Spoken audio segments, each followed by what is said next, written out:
So here's a positive thing. So somebody put this in the Reddit subsection. I believe Martin, who helped organize my AMA, which I had a really fun time in that AMA.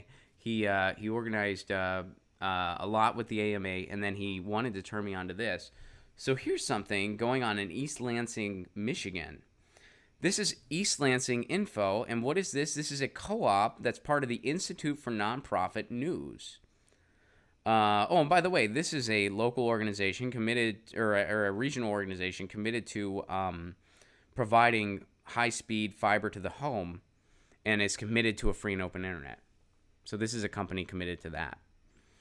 So what is ELI? East Lansing Info, known as ELI, is a nonprofit, citizen-run local news cooperative of the people, by the people, and for the people of East Lansing, Michigan.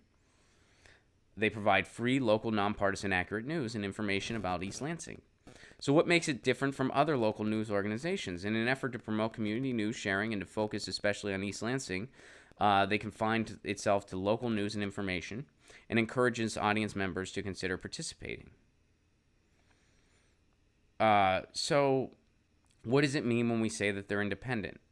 So this organization, this media outlet, is not affiliated with local government. It's nonprofit, and it's overseen by a volunteer board of directors. In keeping with the standards of the Institute for Nonprofit News, of which we are a proud member, our organization make public which donors give a total of $5,000 or more. We will not accept anonymous donations, only if it is clear. All right. So they're very transparent about who is giving them money. We do not take donations from individuals seated on or running for East Lansing City Council or for school board. We reserve the right to refuse donations from other individuals if we believe the donations could detract from our reputation as an independent, trustworthy, and reliable news source. The board reviews possible corporate sponsorships and will decline any that might cause us editorial or reputational difficulties. We do not publish any sponsored content. What that means is a paid commercial that's passed off as journalism or native advertising. So Norway, who ranks number one, actually, let me make sure it's Norway. It's still Norway. Okay. So Norway, who is still number one in press freedom in the world, what they have is they have a board. Like they have this, and it's nationwide. They have something similar to what East Lansing's talking about. They have that nationwide. And what that board does is it assures press freedom for journalists. It assures freedom of the press in that regard, that journalists are protected. It also assures protection for consumers. You know exactly who's funding them. You know where their money is coming from. You know, like just any potential conflict of interest. They have to be transparent about all that.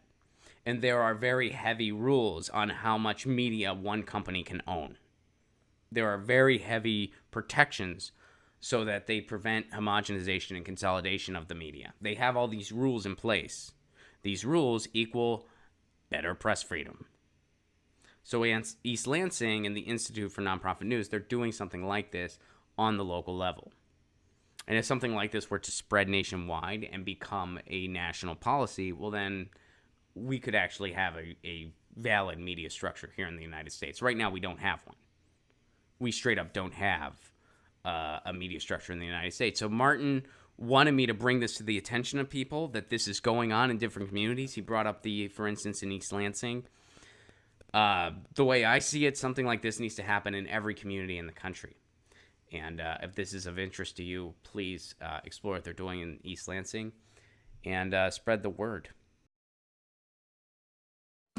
Get your news on with Ron. Don't you want to know what's going on? We're getting our news on today.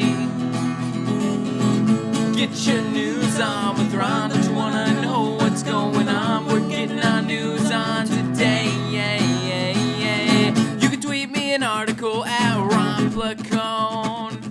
We'll go through it together and make it our own. Get your